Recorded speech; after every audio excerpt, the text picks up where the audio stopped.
Chapter 16. He has to be here. Why would he go out in this storm? For ice cream? He really wanted some ice cream, I suggested. Alex frowned. Your dad would go out in this storm to get a cup of ice cream. That's impossible. You don't know my dad. He's here, Alex insisted. She set down the candle and cupped her hands around her mouth. Mr. Beecham! Mr. Beecham! She called out.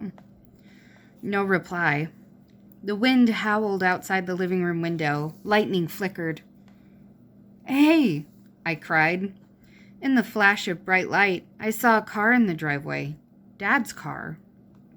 I made my way to the window and peered out.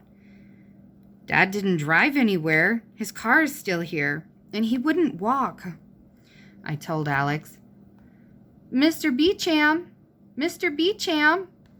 Alex tried again. Weird. He wouldn't go out without telling us, would he? He just disappeared, I muttered. Alex's eyes flashed. Her expression changed. She narrowed her eyes at me. What's wrong? Why are you staring at me like that? Zachy, what was the last sentence you typed? She demanded, still squinting at me. What? In your story. What was the last sentence? She said impatiently. I thought hard, and then I recited it. Alex and Zachy were alone in the dark house, listening to the storm. Alex nodded her head solemnly. So what? What does the story have anything to do with it? Don't you see? You wrote that we were all alone in the house, and now we're all alone. I stared back at her. I still didn't know what she was talking about. Zachy, this is amazing. What was the first sentence of your story? I told it to her. It was a dark and stormy night. Yes! Alex cried excitedly, her eyes going wide. The candle shook in her hand. Yes, a dark and stormy night. But it had been a nice night, right? Huh? I was struggling to follow her.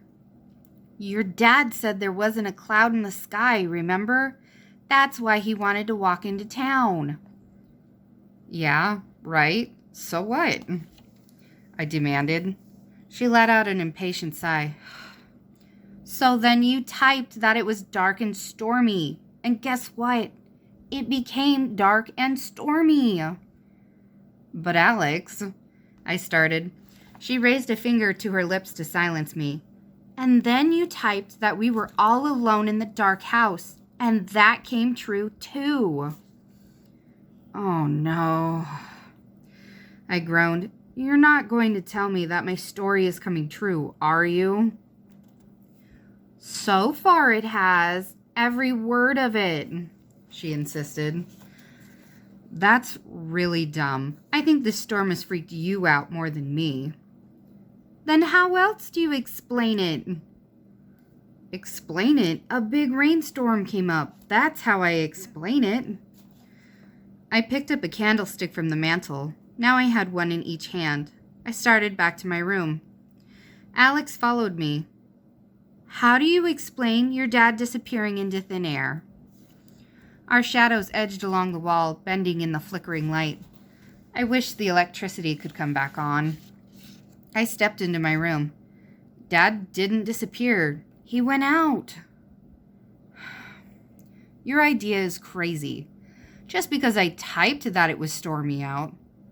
Let's test it, Alex urged. Excuse me? She dragged me to the desk chair. She pushed me into it. Hey, I almost dropped the candles. Type something. Go ahead, Zachy. Type something, and we'll see if it comes true.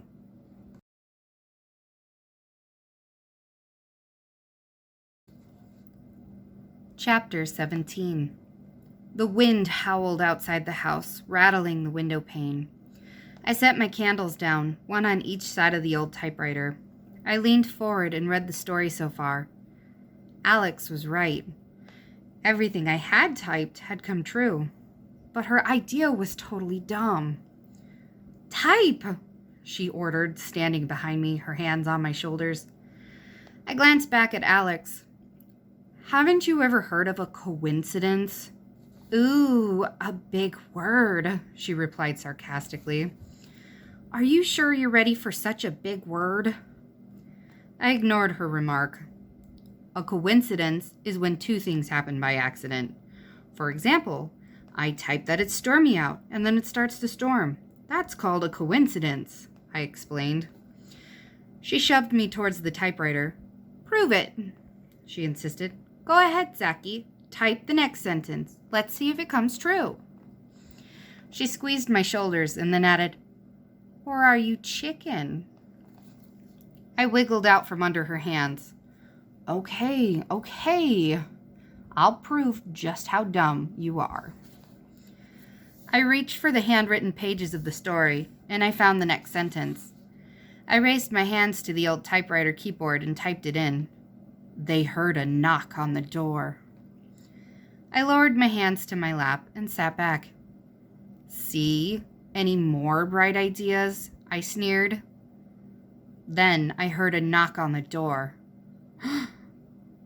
Alex let out a startled cry. That didn't happen. I didn't hear that. I imagined it," I stammered. "But we both heard it.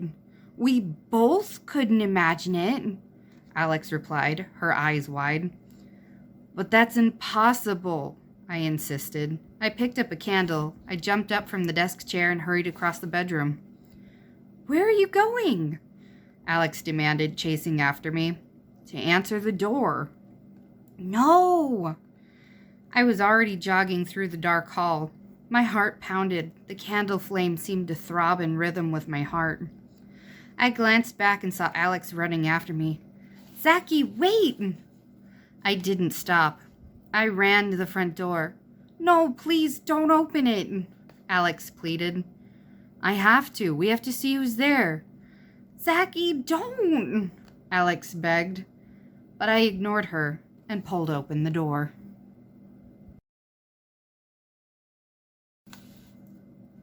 Chapter 18. Alex gasped. I stared out into the rain. No one there. No one. Rain pattered the front stoop. The big raindrops bounced like balls in every direction. I pushed the door shut and brushed a cold raindrop off my forehead. "Weird," Alex muttered, tugging at her blonde ponytail. She pushed her glasses up her nose.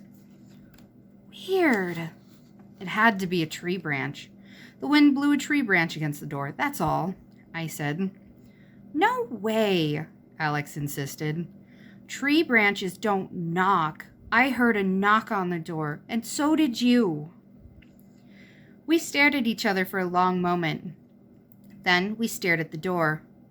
"I know," Alex declared. Behind her glasses, her eyes flashed excitedly.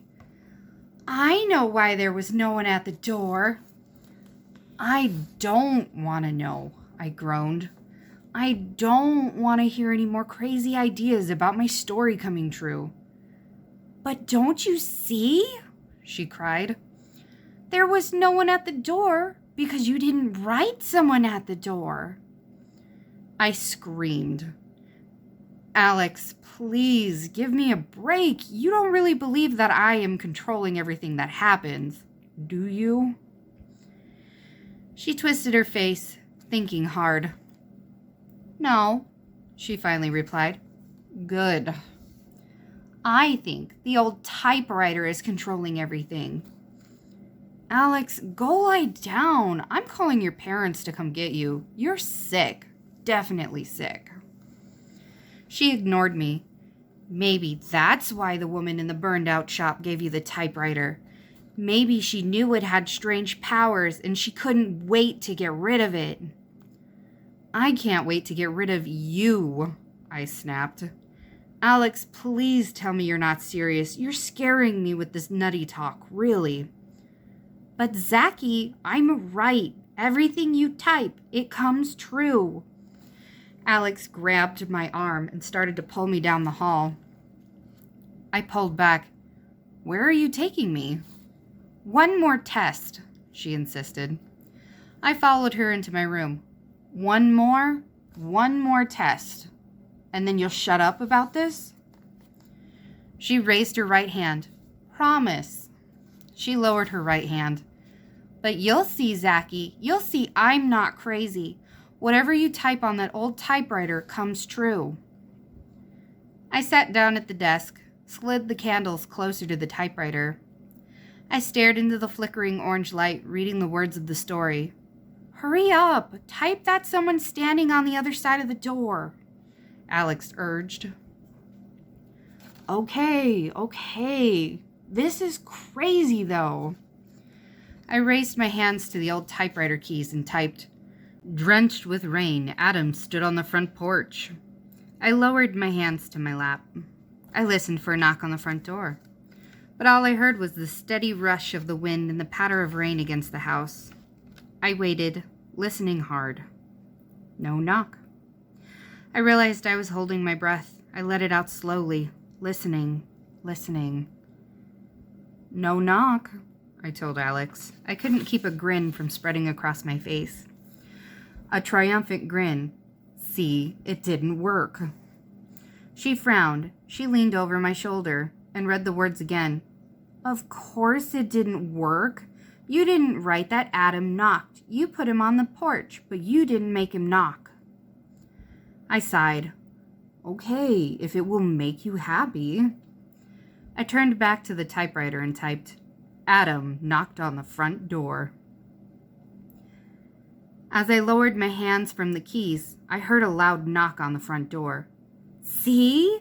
Alex cried. It was her turn to grin. This can't be happening.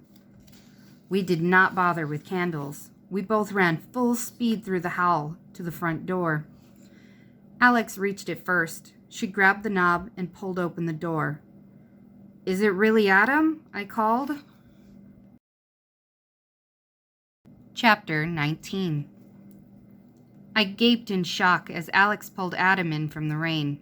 He was drenched. His curly black hair was matted to his forehead. He wasn't wearing a rain slicker or a jacket. His soaked t-shirt stuck to his body. Whoa, he exclaimed, shivering. He wrapped his arms around his chubby body as if trying to warm himself. Water poured off him and puddled on the floor. Adam! I opened my mouth to say something, but I was too shocked to form any words. It's true! It really works! Alex stammered. Huh? Adam appeared dazed. What are you doing here? I demanded, feeling dazed myself. His eyes wandered around the living room. I'm not sure. I know I came here for a reason, but I don't remember what it is. Zachy made you come here, Alex declared.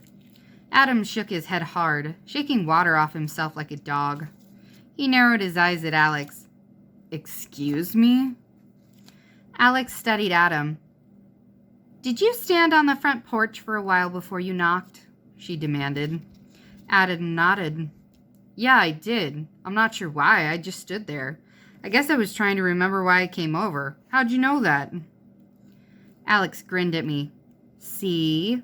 I was right all along. I swallowed hard. My head was spinning. Yeah, you were right, I murmured.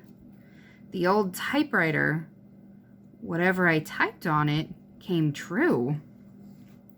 What's going on? Adam demanded impatiently. He shook more water onto the rug. Why are we in the dark? The storm knocked out the lights. Follow me. I led the way to my room. On the way, I stopped at the linen closet and gave Adam a bath towel. He dried himself off as we walked to my room. I couldn't wait to tell him about my amazing typewriter.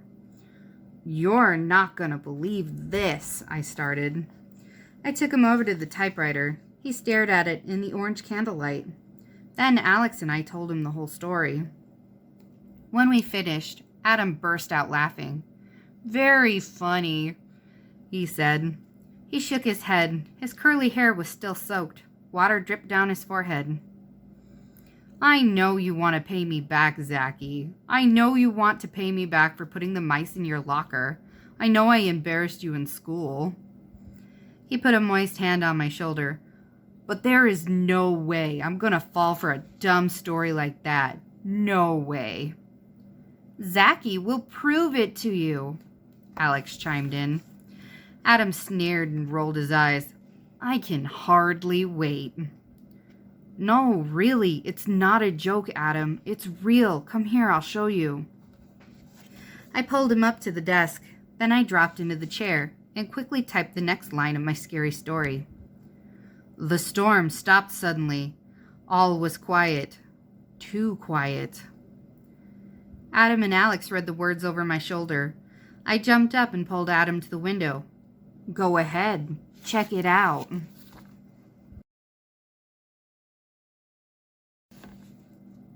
Chapter 20. All three of us slid around my desk and pressed our faces to the window. Yes, I cried, shaking my fist above my head. Yes! The rain had stopped. I edged between my two friends and pushed up the window. Listen. We all listened. Not a sound outside, not even the drip of rain from the trees, not even a whisper of wind. Yeah, Alex cried happily. She and I slapped a high five. I turned to Adam. Do you see? Do you believe us now? Do you see? Alex repeated. Adam backed away from the window. See what? Do I see the rain has stopped? Yeah, I see it. But, I pointed to the typewriter. Adam laughed. Have you both lost it? Do you really think you stopped the rain? You two are totally messed up. It's true, Adam, I just proved it to you. He laughed and rolled his eyes. I wanted to punch his laughing face. I really did. Here was the most amazing thing that ever happened to anyone in the history of the world, and he thought it was a big joke. I grabbed his arm. Here, I'll prove it again. Watch. I dragged him to the typewriter. I didn't bother sitting down. I leaned over the desk and started to type something. But before I had typed 2 words, Alex tugged me away. What are you doing? I cried. I struggled to break away, but she pulled me to the hall.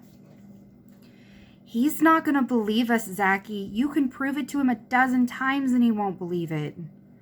Of course he will. He'll... No way. Go ahead. Type Adam has 2 heads. If you do it, both of his heads won't believe you. I had to think about that one. One more try. Let me type one more sentence. When Adam sees it come true, maybe he'll change his mind.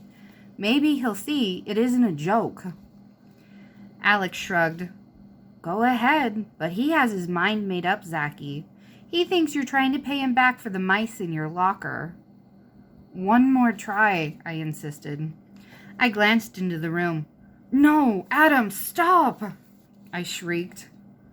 He had his back turned to us, but I could see that he was leaning over the typewriter. He was typing something onto the page.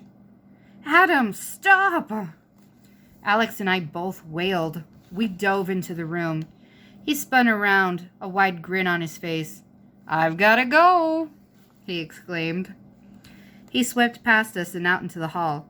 So long, suckers, he called. He disappeared down the hall. I hurtled to the desk, my heart pounding. I stared down at the typewriter. What did Adam type?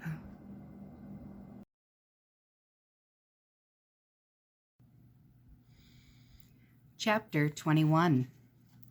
I heard the front door slam. Adam had run out of the house. I didn't care about Adam now. I only cared about one thing. What did he type on the old typewriter? I grabbed the sheet of paper and pulled it from the roller. Then I held it close to a candle flame to read it.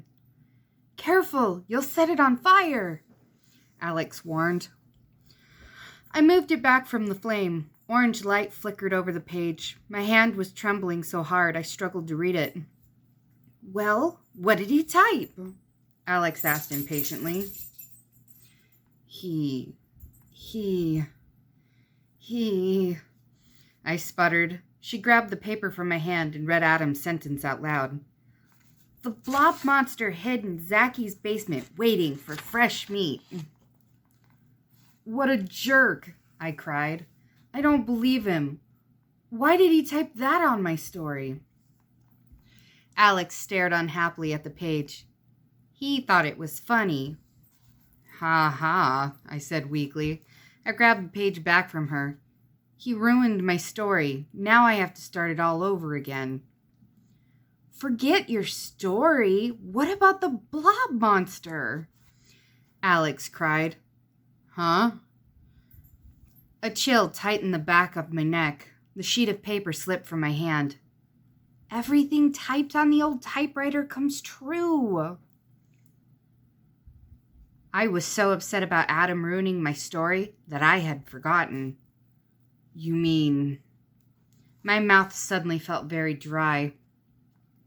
There is a blob monster waiting in the basement, Alex said in a low whisper. Waiting for fresh meat. Fresh meat? I repeated. I gulped. Alex and I froze for a moment, staring at each other in the darting candlelight. But there's no such thing as a blob monster. I made it up, so how can a blob monster be hiding in my basement? Alex's eyes flashed behind her glasses. You're right. They don't exist, so no problem. She smiled, but her smile faded when we heard a noise. A heavy thud, thud. I gasped. What was that? We both turned to the door and heard the sound again. Thud, thud. Heavy, slow, like footsteps. Is it coming from the... I was so scared I was stuttering. Alex nodded. The basement, she whispered, finishing the word for me. I picked up a candlestick. The light bounced over the wall and floor. I couldn't stop my hand from shaking. Holding it in front of me, I made my way into the hall. Alex huddled close, keeping with me step for step. Thud, thud. We both stopped. The sounds were closer, louder. Taking a deep breath, I stepped up to the basement door. Alex hung back, her hands pressed to her face. Behind her glasses, her eyes were wide with fear. Thud, thud.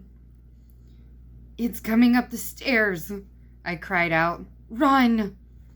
Too late. I heard another thud, and the door crashed open.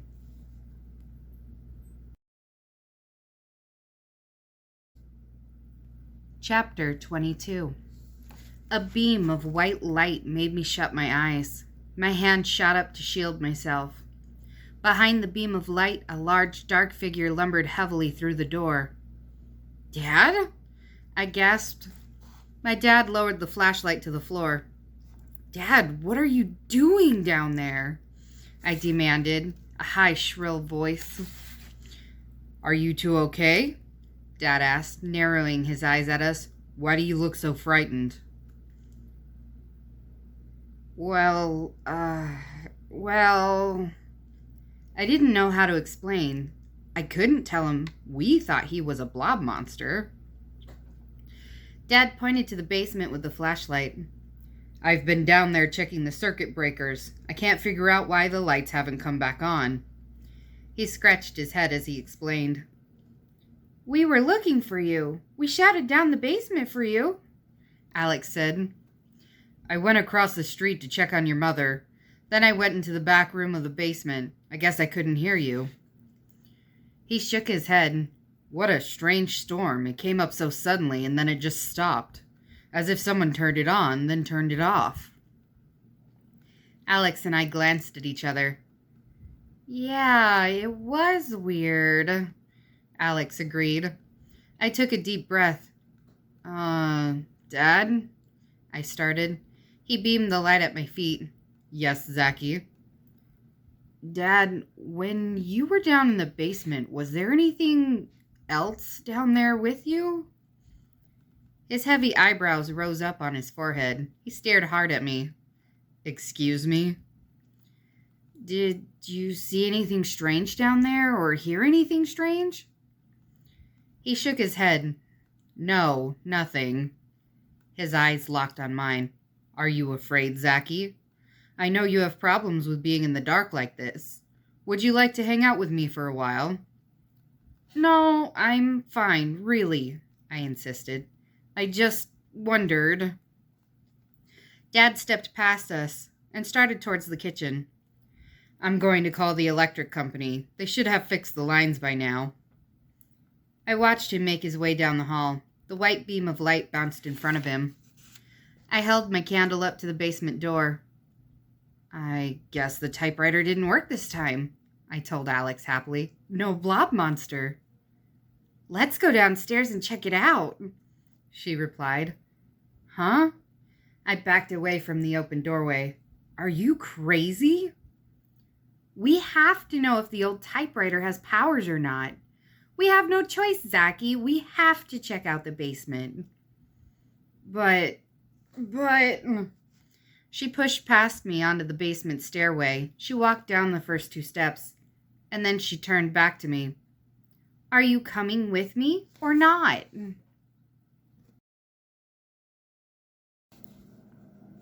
Chapter 23. Did I have a choice? No. For one thing, I had the candle. I couldn't let Alex go down there by herself, in total darkness. But I held back, my heart pounding, my mouth dry as cotton. Dad said he didn't hear anything, so there's no reason for us to go, I said. That's lame, and you know it, Alex replied. She took another step down. Am I going down alone? I forced my rubbery legs to move. No, wait up, I'm coming. I lowered my foot to the first stair. But we'll only stay down for a second, right? Just long enough to see if there is a blob monster hiding down there, Alex replied. Yeah, waiting for fresh meat, I added silently. I stumbled on the next step, but caught myself on the railing. The candle flame dipped low, but did not blow out. The basement spread in front of us like a black pit. We both stopped at the bottom of the steps and listened. Silence. I raised the candle high. Tall stacks of cartons come into view. Behind them, I could see the 2 wooden wardrobe closets where Mom and Dad store our winter clothes. The blob monster could be hiding behind those tall cartons, or in those closets, Alex whispered. I swallowed hard. Alex, give me a break, I whispered back. We made our way slowly to the stacks of cartons. I raised the candle high. We peeked behind the first stack. Nothing hiding there. Can we go now? I pleaded. Alex rolled her eyes. Don't you want to know the truth? Don't you want to know if your typewriter really has powers or not? No, not really, I whispered. She ignored me. She grabbed the candle from my hand and moved behind the next stack of cartons. Hey, give that back. You're too slow. Keep close behind me. You'll be okay. I'm not okay. I want to go back upstairs. Alex moved quickly behind the stacks of cartons. I had to hurry to keep up. I never liked the basement. In fact, I was afraid of the basement even in the daytime. I knew there really wasn't anything to be afraid of, but sometimes telling yourself that doesn't do any good at all. Alex, can we... I began to whisper. I stopped when I heard the sound, a soft slapping from somewhere against the wall.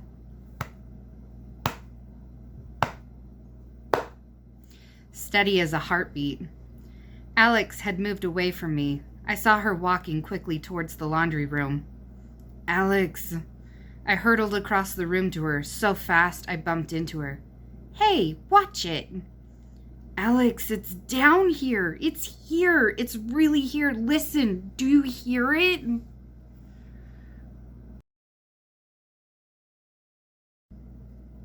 Chapter 24. We both froze. The steady, rhythmic sound rose from the far wall.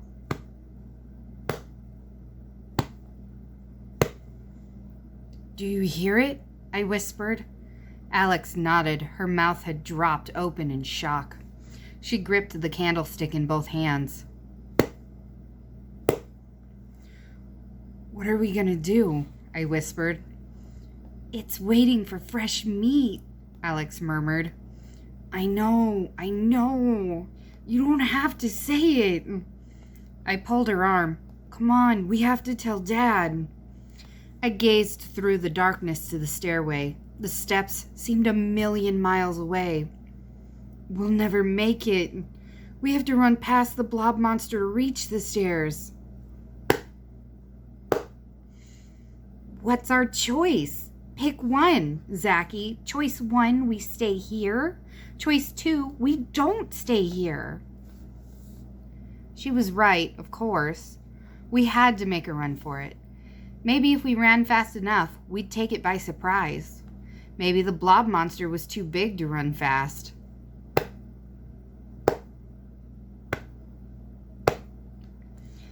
"Let's go. I'll go first since I have the light," Alex urged. Can we run side by side?" I asked softly. She nodded. Without another word, we took off.